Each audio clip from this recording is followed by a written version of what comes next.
One who says he abides in Him ought himself to walk in the same manner as He walked. The Christian ought to walk as Jesus walked. And you say, Brother Paul, you've gone too far now. Who can walk like Jesus walked? Well, let me give you an illustration to try to explain to you what I mean.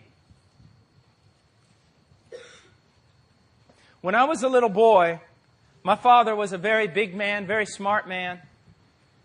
And like all little boys, I wanted to be just like him. Now up north, we raised cattle and raised quarter horses. We get big snows.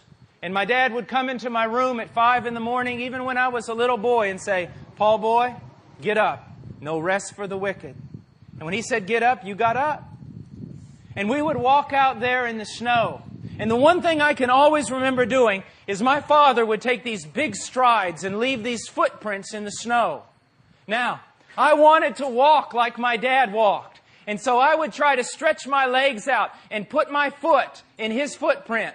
And I would stretch my legs out. Now, you can imagine I was stretching out farther than I could ever go. You can imagine I looked ridiculous, and you can imagine I fell down. But you will also know by looking at that picture that the greatest desire in my heart was to walk like he walked.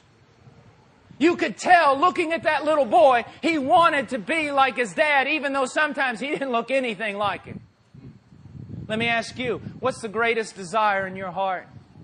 Is your great desire to walk like he walked? To be like he was? Is that your great desire? Are you seeking to put your foot in his footprint? Listen to me, man. Listen to me, woman, because if you're not, be afraid.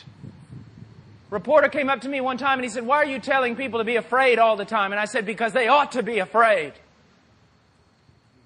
Again, this is the test. This is the exam.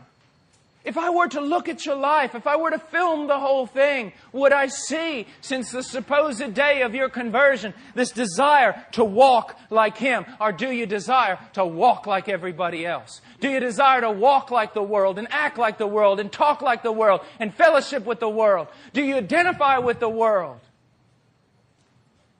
Or is it Jesus? Is it Jesus? We're not talking about whether or not you need to rededicate your life tonight. We're talking about whether or not you need to get saved.